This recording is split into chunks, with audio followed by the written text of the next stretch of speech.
Guys, एक जिंदा इंसान अगर पानी में तैरना नहीं जानता तो वो पानी में डूब सकता है और मर सकता है, लेकिन एक मृत शरीर अपने आप पानी में तैरने लगता है। ये कितनी अजीब सी बात है, लेकिन इसके पीछे का साइंटिफिक तर्क क्या है, जरा उसे भी जान लेते हैं। देखिए, पानी में वो चीज डूबती है जिसकी डेंसिटी या घनत्व पानी से ज्यादा होता है। जब हम जिंदा होते हैं तो हमारी बॉडी की डेंसिटी पानी की डेंसिटी से ज्यादा होती है, इस वजह से हम लोग डूबने लगते हैं। लेकिन डूबने के बाद जब मृत शरीर में हम लोग परिवर्तित हो जाते हैं तो हमारे शरीर में पानी घुस जाता है और अंदर के जो बैक्टीरिया होते हैं वो पनपने लगते हैं और अंदर गैस बनाने लगते हैं, और उसी गैस की वजह से हमारी बॉडी का घनत्व या डेंसिटी पानी की डेंसिटी से कम हो जाती है और इस वजह से अपने आप ऊपर आके हम लोग तैरने लगते हैं। यही इसके पीछे का साइंटिफिक रीजन है। क्या इसके पहले तक के फैक्ट आप जानते थे? और अगर नहीं जानते थे तो चैट सेक्शन में जरूर लिखिएगा।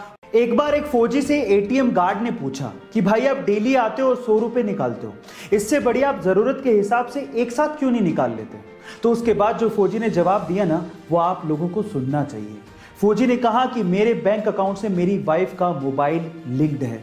जब मैं यहां से पैसे निकालता हूं तो मेरी वाइफ को एक मैसेज आता है, जिसके बाद उसे और घर वालों को यह तसल्ली हो जाती है कि मैं जिंदा हूं। गाइस, फौजियों की भावनाओं को समझिए। वो सिर्फ हमारे लिए और देश की रक्षा करने के लिए ऐसी जगहों पर ऐसी कंडीशंस में रहते हैं। तो आज हमारे सब फौजी भाइयों के लिए एक सैल्यूट तो बनता है।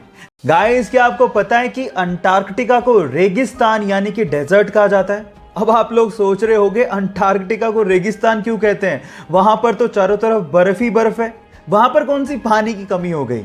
तो थांबा, मैं आपको आपकी जानकारी के लिए बता दूं कि हम मानते हैं कि भैया स्नो बर्फ होती है, लेकिन स्नो की कंजप्शन आपको हाइड्रेट करने की बजाय डिहाइड्रेट कर देती है। जी हाँ गाइस, आप ठीक सुन रहे हैं। जब आप स्नो की कंजप्शन करते हैं तो आपके शरीर को उसे पानी में बदलने में ज्यादा एनर्जी लगती है, जो स्नो के हाइड्रेटिंग इफेक्ट को नलीफाई कर देती है ना? ये इंटरेस्टिंग फैक्ट। ये फैक्ट जान के आपको कैसा लगा, चैट सेक्शन में लिखना मत भूलिएगा। जिंदगी की भाग दौड़ में हम लोग इतना खो गए हैं कि हम लोग जिंदगी जीना तक भूल गए हैं। अगर आप लोग भी ऐसा कर रहे हैं तो एक छोटी सी स्टोरी बड़े ध्यान से सुनिएगा। एक बार किसी ने भगवान बुद्ध से पूछा कि हम लोगों को अपनी जिंदगी में पूरी तरह से आनंद कब लेना चाहिए? तो भगवान बुद्ध ने बड़े प्यार से जवाब दिया, अपने मरने से ठीक एक दिन पहले। तो फिर उस व्यक्ति ने कहा कि हमारी मृत्यु तो निश्चित ही नहीं है, हम लोग कब मरेंगे हमें क्या पता? तो भगवान बुद्ध ने बड़े मुस्कुराते हुए कहा कि यही तो मैं कह रहा हूं। इसीलिए अपनी जिंदगी के हर एक दिन को अपना आखिरी दिन मानते हुए जीने का आनंद लेना चाहिए। गाइस, आपको ये सुन के कैसा लगा, चैट सेक्शन में जरूर लिखिएगा। ग्वालियर के एक सैलून मालिक के घर पे जब एक बेटी पैदा हुई तो इस खुशी में उसने अपनी तीनों दुकानों पर फ्री में बाल काटने का ऐलान कर दिया। जी हाँ गाइस, एक बेटी के पैदा होने पर वो इतना खुश थे कि उनकी दुकान पर जो भी आया उसके बाल काटने के लिए उन्होंने एक भी पैसा उससे चार्ज नहीं किया। ऐसा करके वो ये संदेश देना चाहते थे कि समाज में अगर किसी के घर में बेटी पैदा होती है तो वो खुशियां लेके आती हैं, वो खुशियों के दिन होते हैं। इसमें उदास होने वाली क्या बात है? उत्सव मनाया जाना चाहिए। जी हाँ गाइस, उस ग्वालियर के सैलून मालिक की सोच को मैं दिल से सलाम करता हूं। 4 टेस्ट मैच की सीरीज में जब इंग्लैंड ने इंडिया को पहला ही मैच हरा दिया था तो किसी को यह अंदाजा भी नहीं होगा कि टीम इंडिया इतना तगड़ा कमबैक करेगी।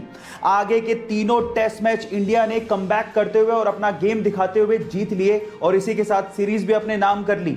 आखिरी मैच तो बड़ा ही गजब था, सिर्फ 3 दिन में ही खत्म हो गया, जिसमें भी इंडिया ने इंग्लैंड को एक पारी और 25 रन से हराया। अंदाजा लगाइए कि टीम इंडिया की डोमिनेंस इस टेस्ट सीरीज में किस तरह की रही होगी। और इसी के साथ ही टीम इंडिया ने वर्ल्ड टेस्ट चैंपियनशिप के फाइनल में अपनी जगह बना ली, जिसमें जून में वो न्यूजीलैंड के साथ लॉर्ड्स के मैदान पे खेलेगी। गाइस, आपका टीम इंडिया की जीत के बारे में क्या ख्याल है? चैट सेक्शन में जरूर लिखिए। अगर आपने महाभारत के किस्से सुने हैं तो आपने द्रौपदी के चीरहरण की कहानी भी सुनी होगी, जिसमें कृष्ण भगवान ने द्रौपदी के चीर यानी साड़ी को बढ़ाया था, जिसकी वजह से कौरव कुछ नहीं कर पाए थे। पर सवाल यह है कि कृष्ण भगवान ने ऐसा किया क्यों? तो उसके पीछे की कहानी सुनिए। जब कृष्ण भगवान ने सुदर्शन चक्र से शिशुपाल का वध किया था तो उस समय सुदर्शन चक्र की वजह से कृष्ण भगवान की उंगली भी कट गई थी। तब द्रौपदी ने अपनी साड़ी का पल्लू फाड़ के कृष्ण भगवान की उंगली पे बांधा था। तब कृष्ण भगवान ने द्रौपदी से वादा किया था कि हे द्रौपदी, तुम्हारे एक एक सूत का कर्ज हम चुकाएंगे। और इसी वजह से चीरहरण के समय कृष्ण भगवान ने साड़ी को बढ़ाते चले गए। गाइस, पुरानी कथाओं को सुनने का अपना अलग ही मजा है। आपको ये सुन के कैसा लगा, चैट सेक्शन में जरूर लिखिएगा। और ऐसे अमेजिंग वीडियोस के लिए यूट्यूब पे हमारे चैनल को सब्सक्राइब कर लीजिएगा।